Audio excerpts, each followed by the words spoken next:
prendre nos Bibles, nous allons lire dans les livres de Matthieu.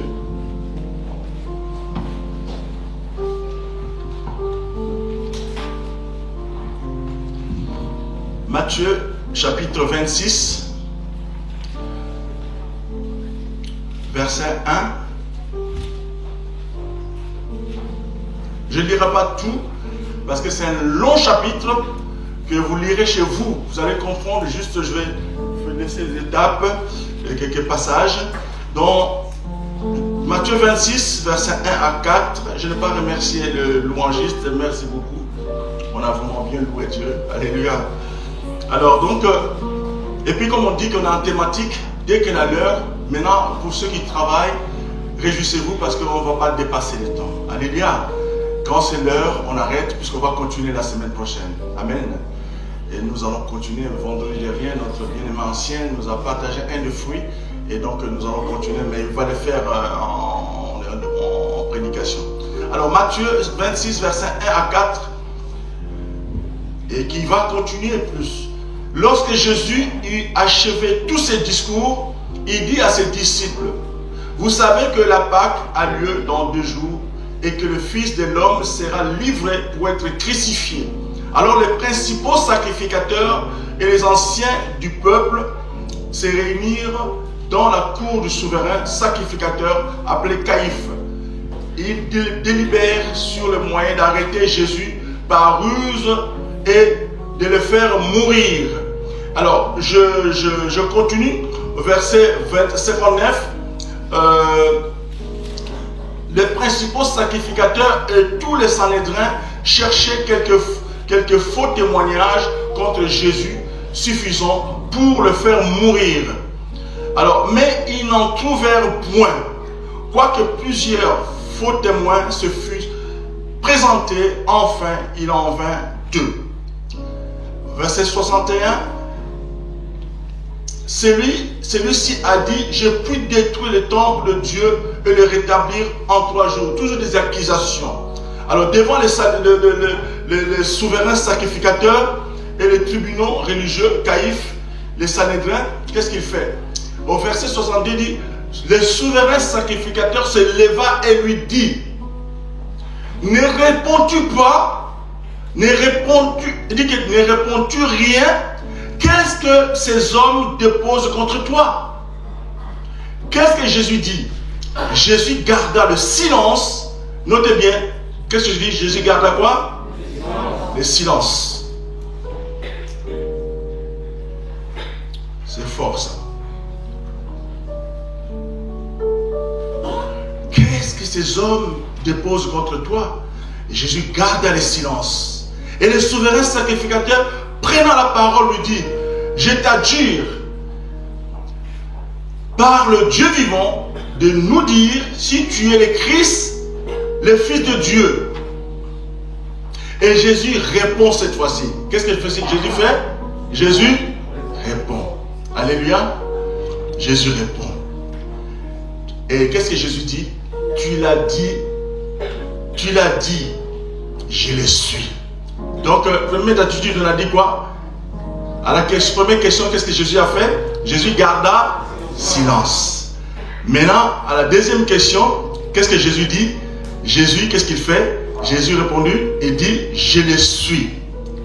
De plus, je vous le déclare, vous verrez désormais le Fils de l'homme assis à la droite de la puissance de Dieu et venant sur les nuées du ciel. C'est Jésus qui parle. Alors le souverain sacrificateur, verset 65, déchira ses vêtements, disant, il a blasphémé. Qu'avons-nous encore besoin de témoins? Voici, vous venez d'entendre son blasphème. Alors, au verset 26, que vous ensemble, ils répondirent, il mérite la mort. Là-dessus, ils lui crachèrent. Ils crachent Jésus au visage. Ils lui donnèrent des coups de poing et des soufflets. Des soufflets, ça veut dire quoi? Voilà. C'est le coup de plat de revers de main. Hein? Des gifles. C'est bien ça. Alors, Maintenant, nous rentrons dans le verset 27. Matthieu chapitre 27, verset 11. Maintenant, il y a la comparution de Jésus. Jésus comparut devant le gouverneur. Alors, au verset 27, les soldats du gouverneur conduisirent Jésus dans le prétoire et ils assemblèrent autour de lui toute la cohorte. Alors, si nous pouvons faire une deuxième lecture qui nous amène à conclure déterminer ce que nous allons dire aujourd'hui. Dans 2 Pierre chapitre 1 verset 6, qu'est-ce que la Bible dit?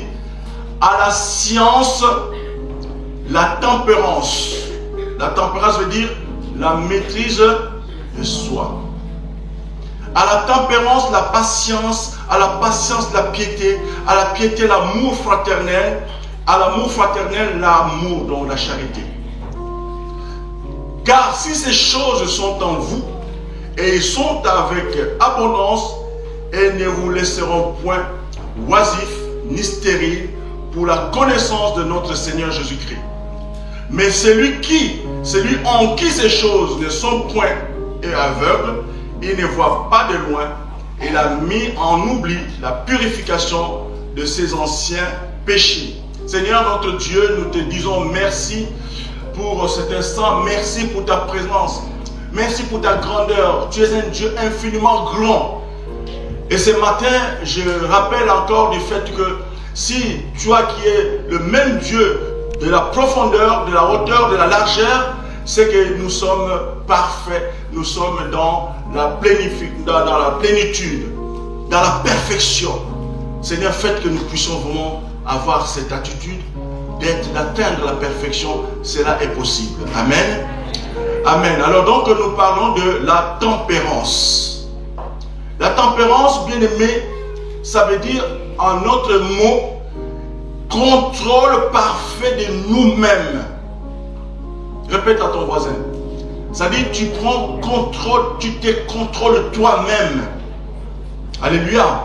C'est-à-dire que notre force intérieure de volonté est plus grande que toute force extérieure. Alors, quelle force extérieure? C'est les forces des tentations. Cette force, il faut le comprendre, des tentations, des désirs ou des émotions. Je répète, bien aimé, un contrôle parfait de nous-mêmes. Alléluia. Vous venez de voir cette attitude.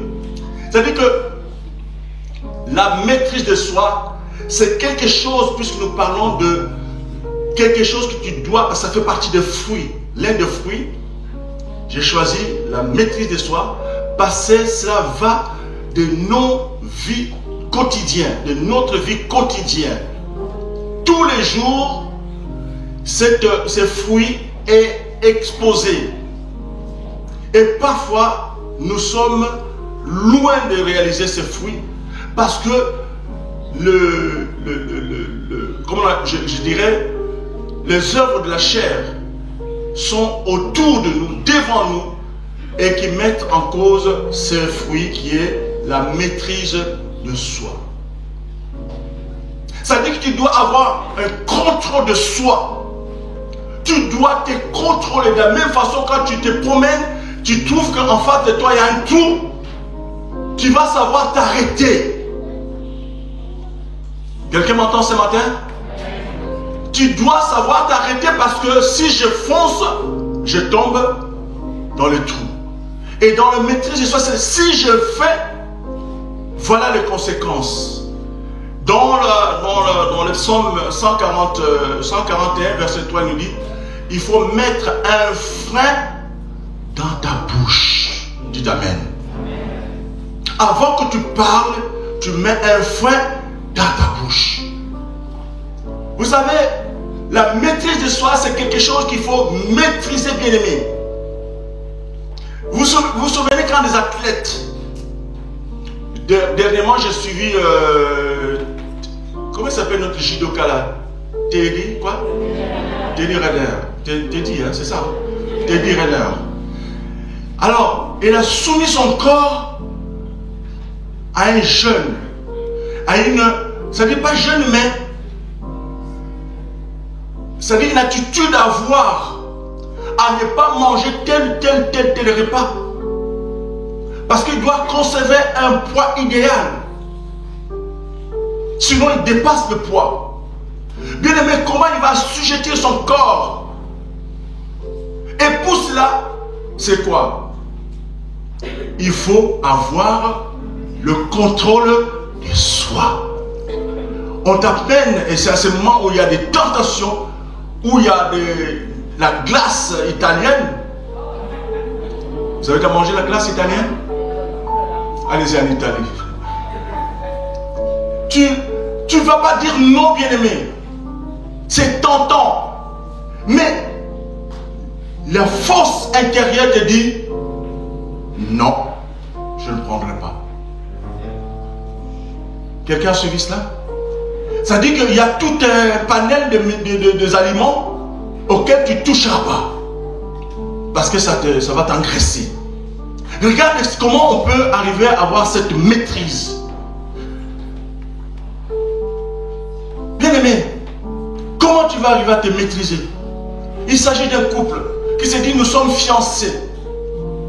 Mais pour cela, nous obéissons. Il y a l'abstinence. Regardez comment tu peux assujettir ton corps pour te dire que ici, même si nous voyageons ensemble, quel est ce mot que nous avons mis en place? L'abstinence. C'est tentant, bien-aimé. Vous vous promenez à la plage. Le soir, vous prenez l'hôtel ensemble. Vous partagez la même chambre. Vous partagez le même lit. Dites-moi, si tu n'as pas ce fruit, est-ce que tu vas tenir la nuit? La maîtrise de soi. Tu dis, je ne le ferai pas. Alléluia. Donc tu dois le savoir. Vous savez, la maîtrise de soi, c'est quoi? L'histoire de Daniel dans la Bible, dans Daniel 1, verset 8. Jusqu'à 21, vous allez lire, Daniel résolut de ne pas s'essuyer par le main du roi et par le vin dont le roi buvait, et il pria les chefs, les eunuques, de ne pas l'obliger à s'essuyer. Dieu fit trouver à Daniel, verset 9, faveur, grâce devant le chef des eunuques. Le chef des eunuques dit à Daniel, je crains mon Seigneur le roi, qui a fixé ce que vous devez manger et boire. Car pourquoi verrait-il votre visage plus abattu que celui de jeunes gens de votre âge? Vous exposeriez ma tête auprès du roi. Alors Daniel dit à l'intendant à qui les chefs des eunuques avaient remis la surveillance de Daniel, les Anania, les Meshach, c'est-à-dire que Meshach, Shadrach et qui? Abednego. Donc, éprouve tes serviteurs pendant 10 jours, qu'on nous donne des légumes à manger et de l'eau à boire. Bien-aimé, entre ce que le roi propose, mais il veut prendre sa décision pour dire, je veux seulement prendre quoi? Qu'est-ce qu'il va prendre? Qu'est-ce qu'il va manger? Des légumes et de l'eau simplement.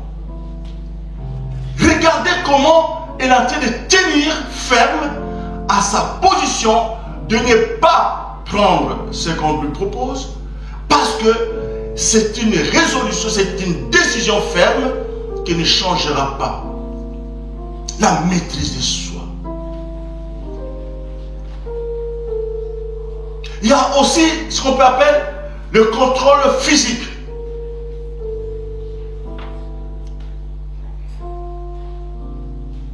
Tu dois savoir dire que je suis en train de faire un jeûne de prière. Je veux me retrouver devant à manger, devant à boire, beaucoup de choses. C'est ce que j'ai dit tout à l'heure. Est-ce que tu vas tenir toute la journée? là, c'est quelque chose qui va t'amener à avoir cette maîtrise. Dans Romains 4, verset 14, verset 23, on parle de l'amour fraternel. Mais celui qui a de doutes au sujet de ce qu'il mange est condamné parce qu'il n'agit pas par conviction. Tout ce qui n'est pas le produit d'une conviction est péché. Alléluia. Voici, donc ça dit qu'une manière de s'auto-condamner qui s'adresse aux faibles, à ceux qui sont mal affermis dans leur foi. C'est-à-dire ici, Paul encourage chaque croyant à agir selon sa foi. Dites Amen. Ce qui revient à modeler sa conduite à la lumière de l'enseignement des Écritures que nous sommes en train de lire là. Ce sont elles et non sa conviction intérieure qui doivent devenir le moteur de la vie chrétienne. Cela dit, le croyant qui a des doutes dans son esprit, ne sachant pas, par exemple, s'il pourrait manger, par exemple, du boudin ou aller danser, devrait éviter l'un comme l'autre. Alléluia. Je dois croire à ce que je fais, et comme le dit bien le passage populaire, on dit dans le doute, qu'est-ce qu'on dit? Abstiens-toi. Dans le doute, abstiens-toi. Le danger pour les faibles, dans la foi, est d'adopter la conduite du fort sans pour cela l'approuver. Et donc d'aller contre sa conscience et se condamner lui-même. Donc le croyant affermi, quant à lui, est sommé de tout faire pour éviter, par ses dires ou ses actions, d'offenser un frère mal affermi dans ce qu'il croit. Bien-aimés, nous sommes vraiment dans cette attitude de comprendre quelle doit être ta vie. Si ma conscience dit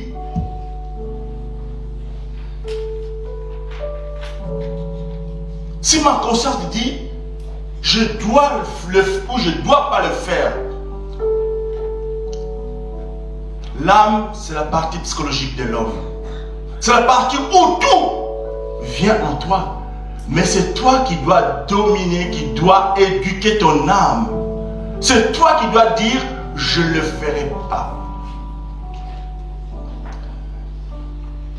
Il faut que tu contrôles ton mental, bien-aimé. La Bible dit, si quelqu'un croit, dans Jacques 1, verset 26, si quelqu'un croit être religieux sans tenir sa langue en bride, mais en trompant son cœur, la religion de cet homme est vaine. Bien-aimés, beaucoup de gens se disent religieux. Ils ne se sont pas, ça dit qu'ils ne le sont qu'en apparence. Au fond d'eux-mêmes, il y a beaucoup de méchanceté. Lorsqu'ils parlent, celle-ci sort à flot, parce que c'est vrai que très souvent, vous savez, les pharisiens, ils prouvaient aux yeux du monde qu'ils avaient Jésus, qu'ils étaient pieux. Les femmes, le mercredi, vous le voyez au marché, ils sont bien habillés. Pas bien habillés, mais habillés au point que tout le monde saura qu'ils sont en train de jeûner.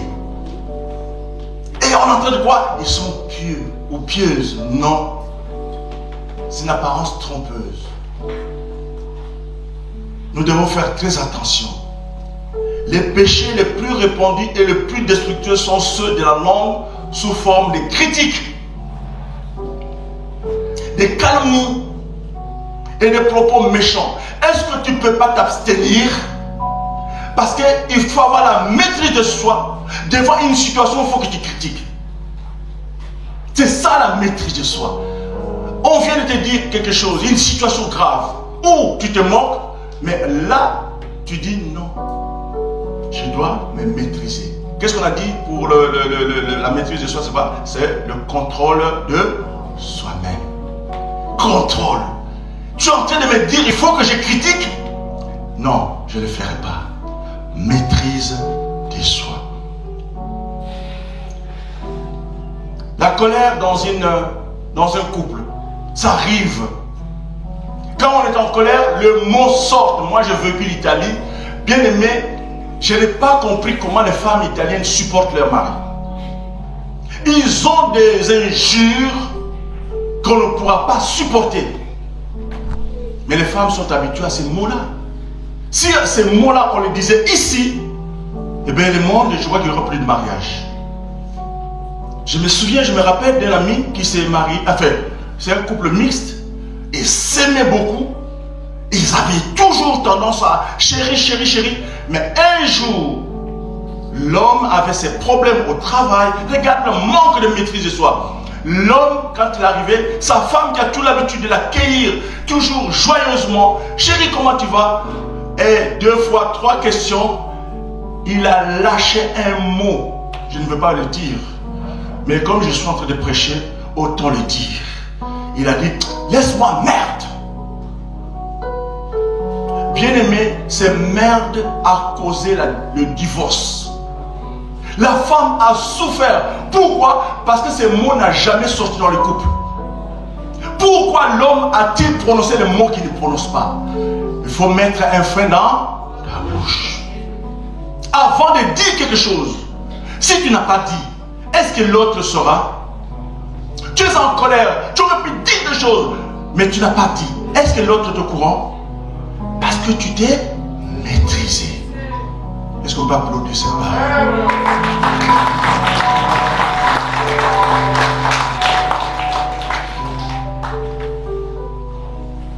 Lorsque tu es attaqué verbalement,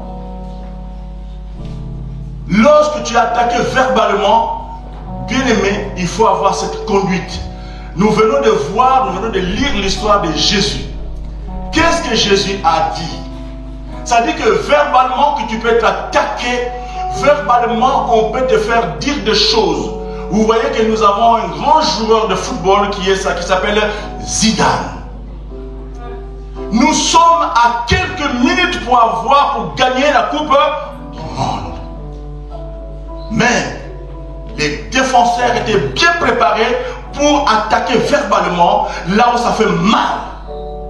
Bien aimé, qu'est-ce que Zidane a fait? On a même donné un nom à ce qu'il a fait. On appelle ça comment?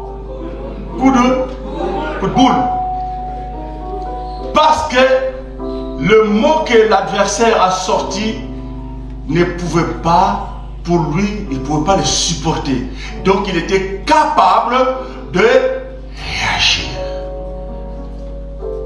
Et la suite, vous connaissez. Alors c'est lui sur qui on comptait pour marquer des buts. Il a été expulsé du terrain. Et nous avons perdu la Coupe du Monde.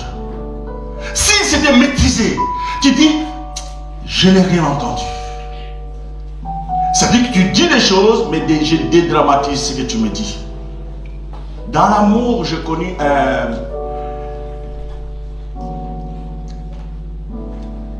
quelqu'un qui a dit à sa femme, parce qu'il avait quelqu'un dans la pièce à côté, et qui a en train de dire à l'autre, parce que l'autre femme est en train de convoiter le mari de l'autre, et puis maintenant, la femme, lui ne savait pas que sa femme était là. Et il a dit, oh, cette vilaine femme là, parce qu'elle a une maîtresse, elle est en train de traiter à sa vraie femme qui est vilaine. La femme l'a entendu, mais il ne l'a pas dit. La femme est allée refaire une beauté. Il a mis l'argent pour devenir vraiment belle. Et maintenant, il se trouve qu'il va séduire l'homme. Mais les mots que cet homme a prononcés sont restés à vie. C'est la vengeance. Alléluia. C'est la vengeance. Je crois même que vous avez regardé à l'époque, vous suivez un feuilleton qu'on appelle la vengeance aux deux visages. C'est un peu l'histoire en même temps. Même histoire. Parce que l'homme a dit, cet homme, cette femme est vilaine. Bien aimé, la maîtrise de soi, c'est quoi? Ce n'est pas dire ce que tu as envie de dire. C'est d'avoir la maîtrise. Et ici, Jésus attaqué sur tous les fronts. Et Jésus, qu'est-ce qu'il est en train de dire? Et c'est très important. Cette lecture que nous venons de faire sur Jésus, il est devenu imperturbable. Dis à ton voisin, reste imperturbable. Parce qu'au verset 50, ça dit que dès qu'il mire, dans le Matthieu qu'on a dit, dès qu'il mire la main sur Jésus et le saisir, mais tout cela est arrivé afin que les écrits des prophètes fussent accomplis. Alors tous les disciples, ils ont abandonné et ils ont pris la fuite Jésus. Même Pierre avait pris la fuite. Mais malgré tout ça, qu'est-ce que Jésus a fait? Nous terminons par là. C'est les 4 attitudes que Jésus a eues. Au Matthieu 26, verset 62, qu'est-ce que la Bible dit? Le souverain sacrificateur se leva et lui dit, ne réponds-tu pas, ne réponds-tu rien? Qu'est-ce que ces hommes déposent contre toi?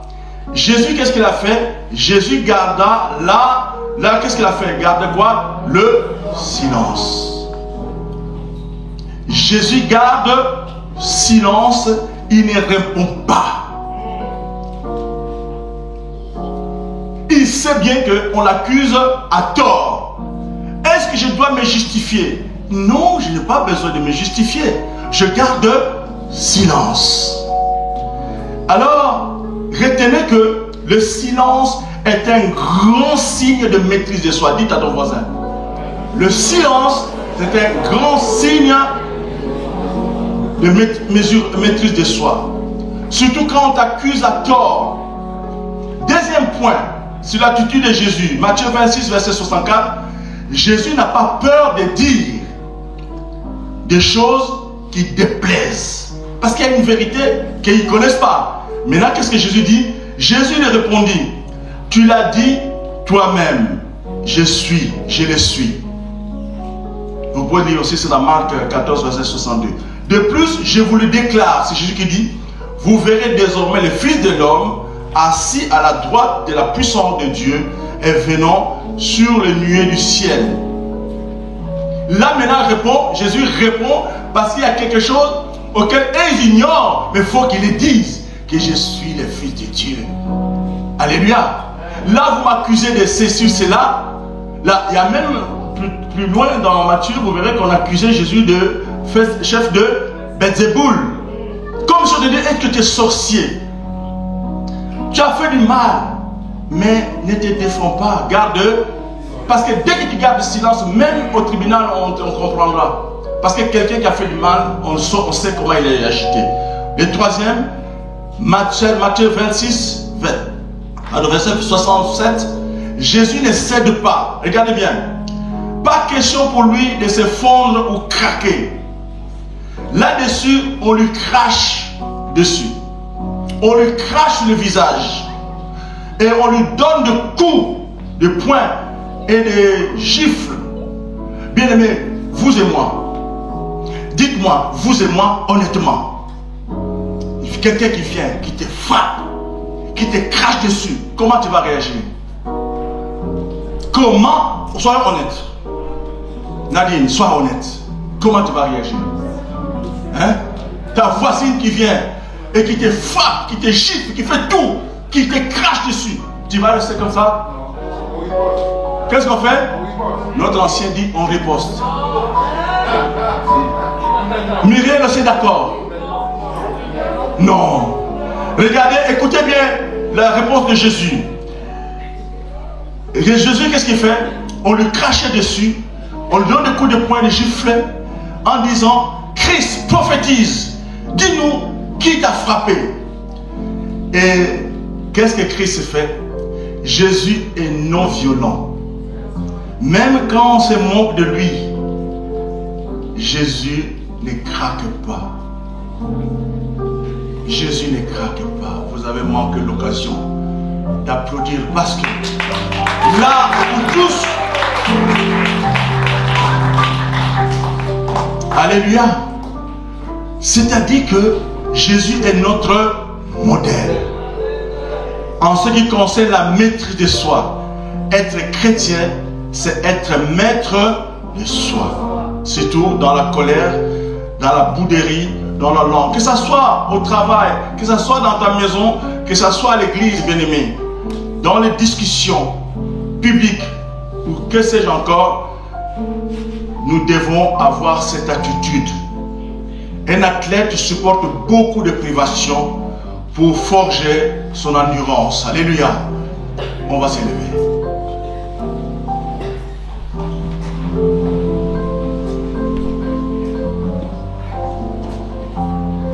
Alors, rappelez-vous, quelle est l'attitude de Jésus pour la première fois? Il fait quoi? Il garde... Non. Vous êtes sûr qu'il garde silence? Premièrement, il garde silence. Deuxième fois, il ne répond pas. Et troisièmement,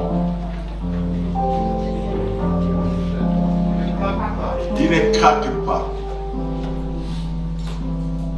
Même si on se moque de toi, ne craque pas.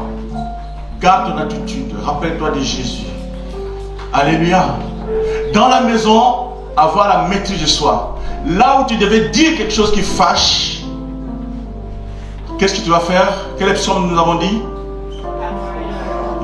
De garder, de mettre un frein dans ta bouche. Tu n'as rien dit dans ce cas. Alléluia.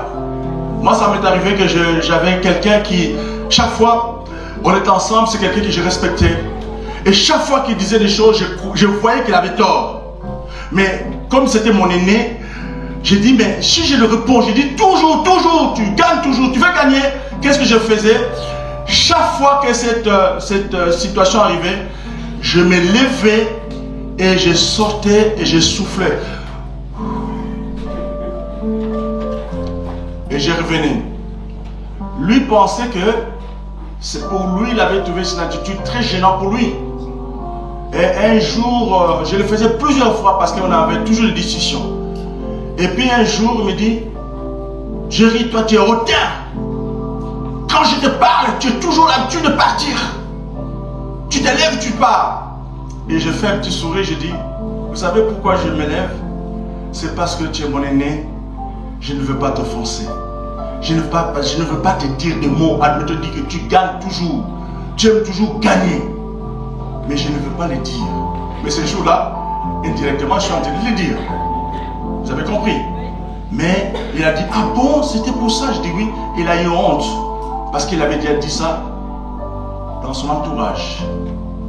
Alors que moi, j'avais cette attitude-là de ne pas sortir de ma bouche. Je mets un frein dans ma bouche. Mais comme je dois être vis-à-vis de lui, je me levais pour aller souffler un peu. Et là, dès que je soufflais, je ne suis plus en colère. Je revenais, on reprenait les habitudes normales. Oh mon Dieu, mon roi. Bien-aimé, qu'est-ce que je vais te dire? J'ai dit tout à l'heure au départ, j'avais dit que nous devons avoir cette attitude de contrôle parfait de nous-mêmes. Ça, c'est ma conclusion. Des gens deviennent égoïstes. Ils ont presque perdu toute force de résistance spirituelle. Bien-aimé, même quand tu pries, il faut avoir la maîtrise de soi. Alléluia. Dans un lieu où c'est calme, où c'est silencieux, tu vois le lieu comment est. Ça ne sert à rien de pouvoir dire que oui, je dois toujours crier. Qu'est-ce qu'on dit des prophètes? Qu'est-ce qu'on dit des prophètes?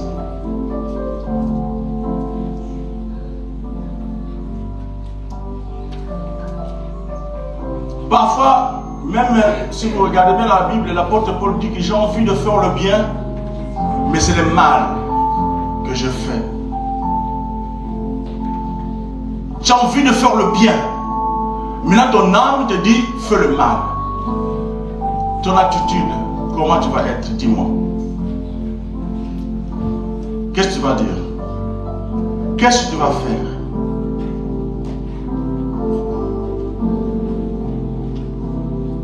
Quand tu sais que tu dois parler, ou parce que il y a tu veux dire quelque chose qui qui n'est pas, qui va pas plaire. Quand tu sais que je ne dois pas le faire, je ne dois pas le dire, maîtrise-toi. Amen.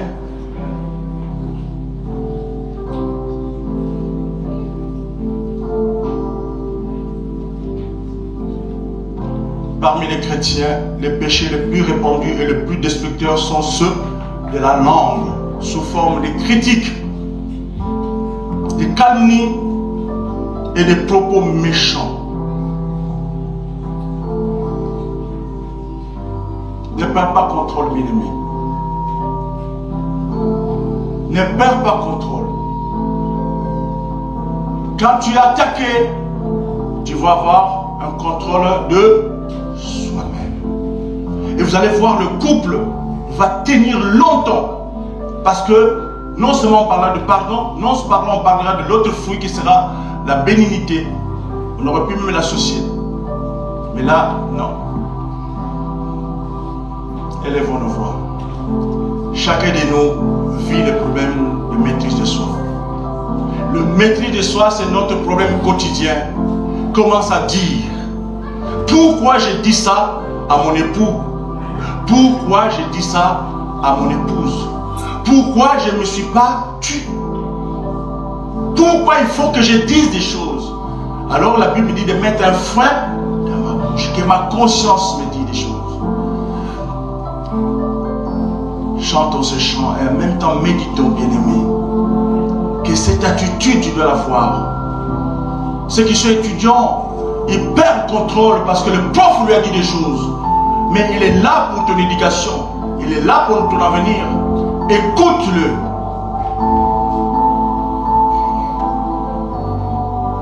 Et si tu agis mal, tu seras puni et tu vas perdre ta scolarité et l'avenir pour toi sera compliqué. Maîtrise de soi. Les profs t'ont puni, accepte, mais ne dis rien. Il ne faut pas aussi influencer les autres. Parce que très souvent on connaît les jeux de tomates et des œufs qu'on jette sur les profs.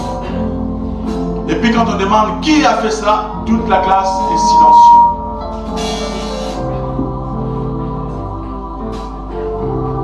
Oh Dieu de gloire. Méditons, on chante en même temps ce chant, on terminera. Purifie-moi,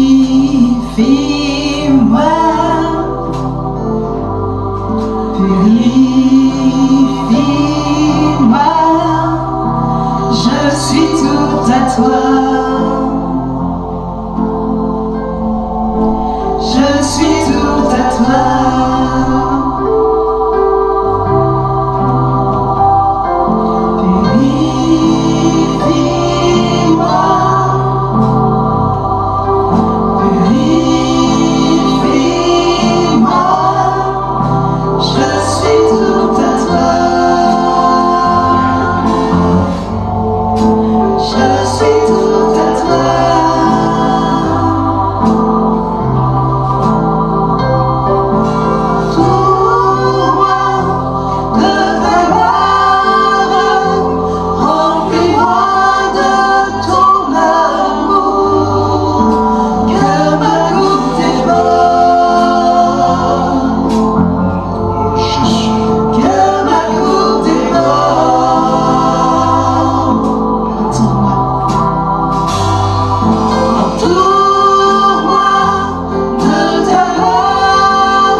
Qui se sent concerné par ce message? Lève ta main.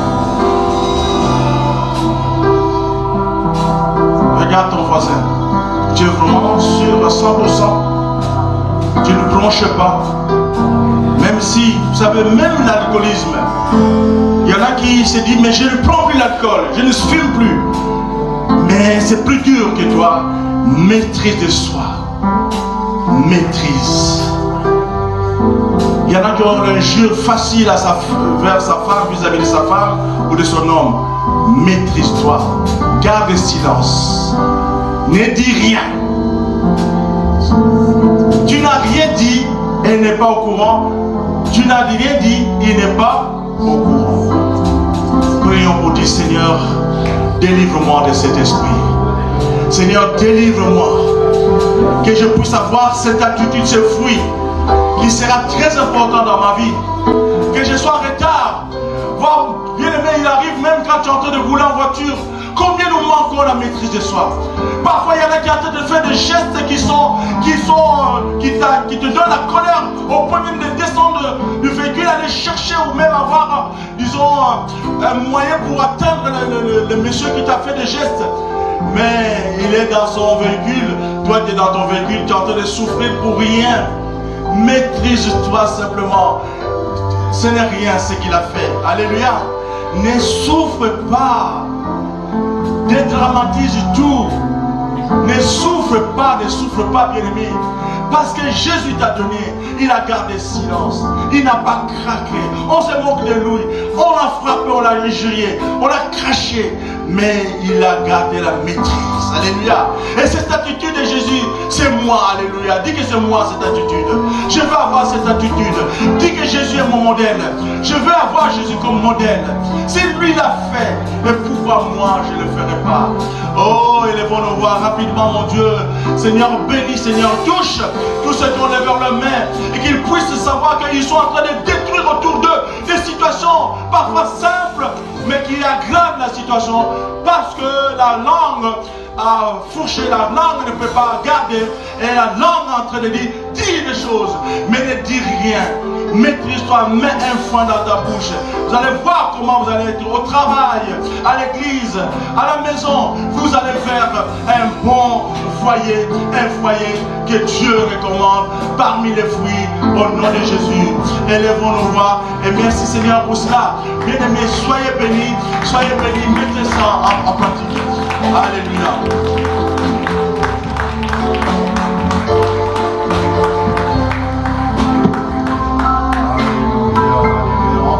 Acclamez le Seigneur de gloire. Bénissons le nom du Seigneur. Oh yes. Prosterné,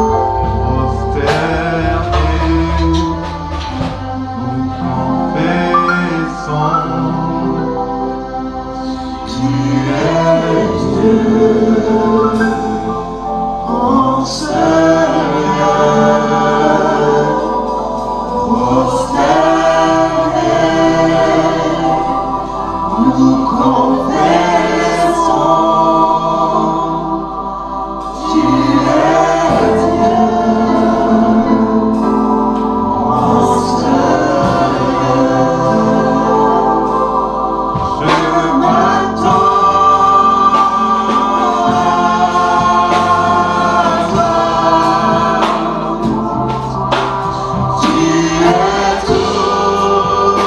Dieu en Seigneur.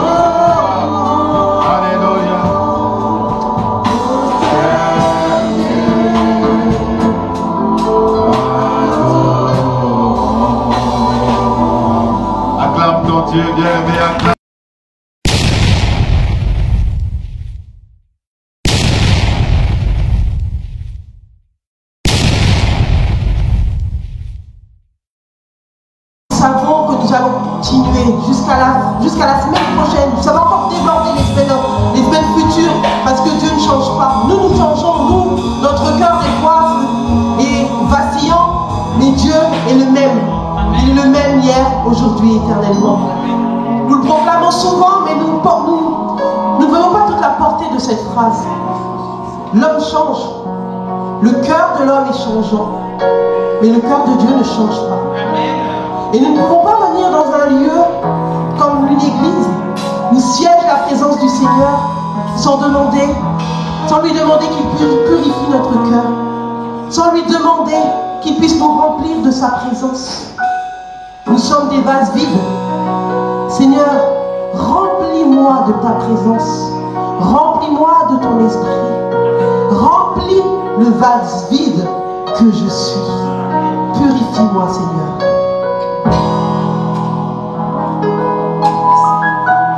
J'ai besoin de ta présence, Seigneur.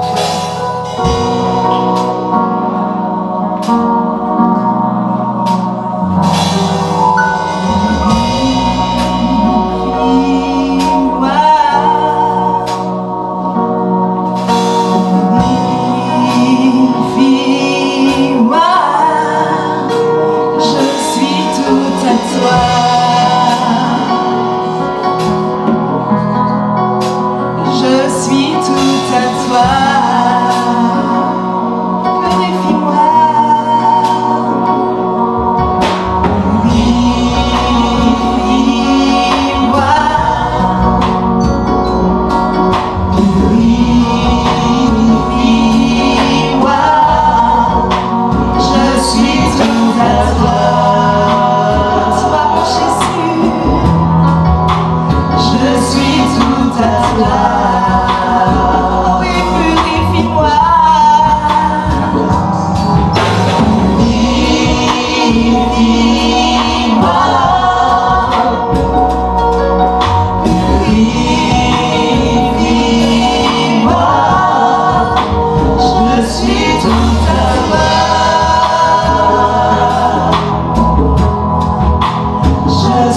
manifester dans ta présence en ce lieu, Seigneur mon Dieu. Merci pour la joie que tu mets dans nos cœurs. La joie de savoir, Seigneur, où nous sommes, qui nous sommes et pourquoi nous sommes ici en ce matin. Oh, merci, Seigneur, pour ta présence dans nos vies. Merci d'avoir fait de nous des enfants de lumière. Merci, Seigneur. Oui, nous voulons manifester cette joie que tu as mis en nous en ce matin. Merci, Seigneur. Alléluia. Oui, Seigneur, nous voulons manifester cette joie que tu as mis en nous. Et nous te disons merci, Seigneur. Merci pour ta présence. Oh, notre cœur est purifié et nous allons vraiment nous réjouir en sa présence. Il y a de la joie dans la maison de mon Père. Il y a de la joie dans la maison de mon Père. Ouh, est-ce que le peuple a acclamé? Alléluia. Manifestons la joie du Seigneur. Alléluia. Il a tant fait pour nous. Il y a de la joie. Amen. Dans la maison de mon Père, il y a de la joie. Pas besoin de changer d'air, nous venons célébrer et chanter ce que Dieu fait, car nous étions perdus. Il y a de la joie. Dans la maison de mon Père, il y a de la joie. Pas besoin de changer d'air, nous venons célébrer et chanter ce que Dieu fait. Il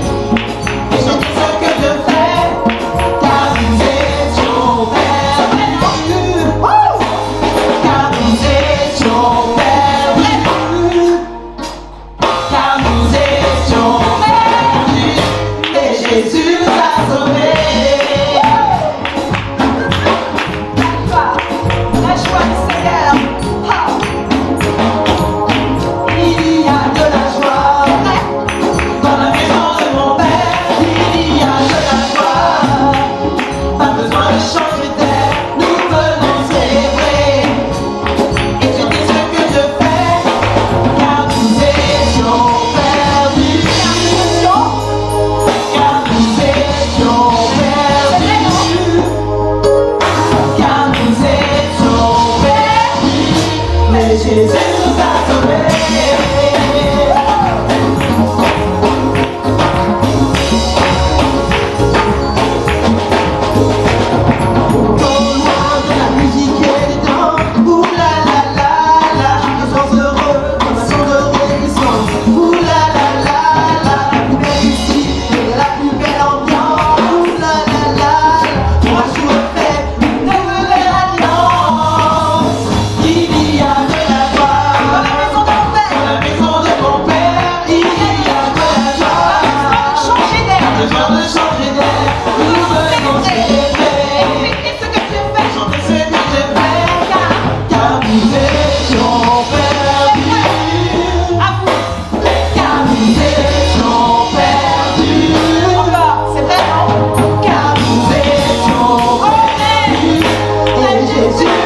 Seigneur. C'est vrai, tu es merveilleux.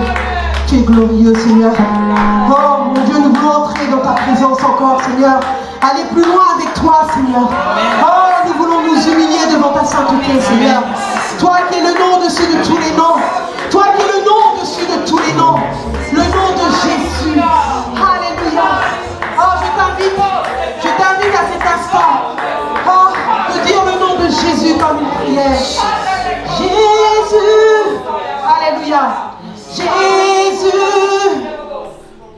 Jésus. Oh, Jésus. Jésus.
Jésus veut te libérer de ce fardeau qui te pèse. Jésus.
Alléluia, il est juste et fidèle. Je vous invite à vous lever dans la présence de Dieu. Nous allons donner nos dîmes et nos offrandes dans la joie. Nous allons nous danser, louer. Peu importe ce que nous vivons, nous savons que le ressuscité vit en nous. Yes.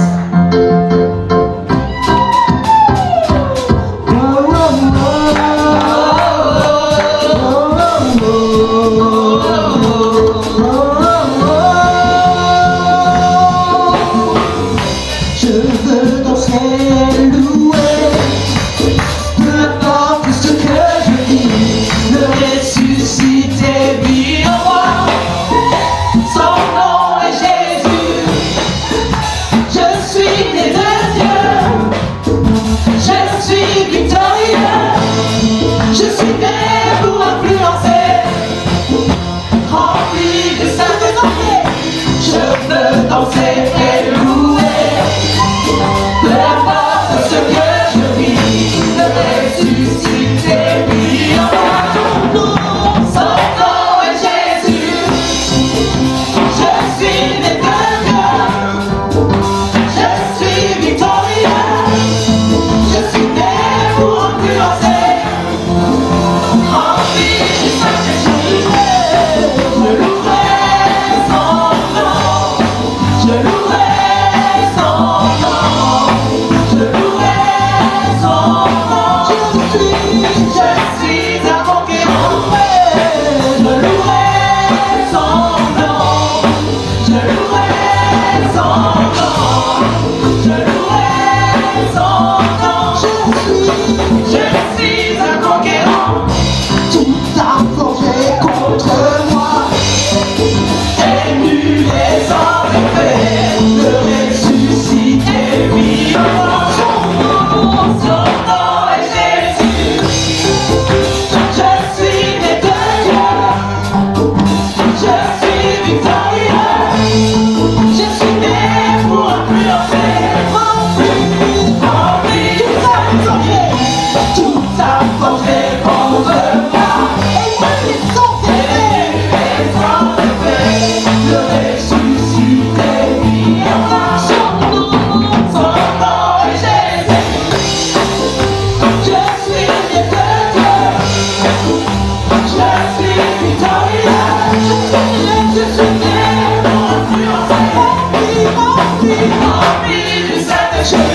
Je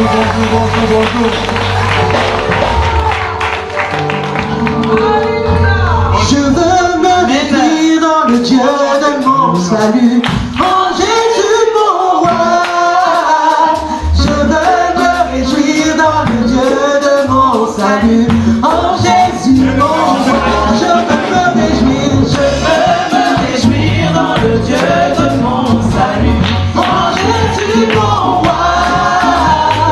Je veux me réjouir dans le Dieu de mon salut, en Jésus mon roi. Je veux me réjouir dans le Dieu de mon salut, en Jésus mon roi.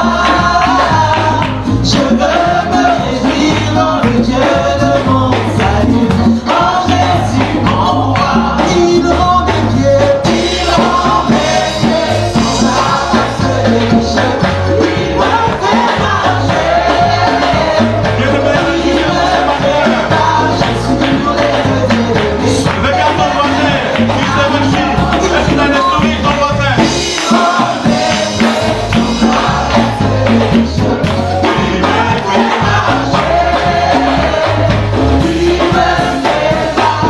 Alors je l'ai.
Seigneur.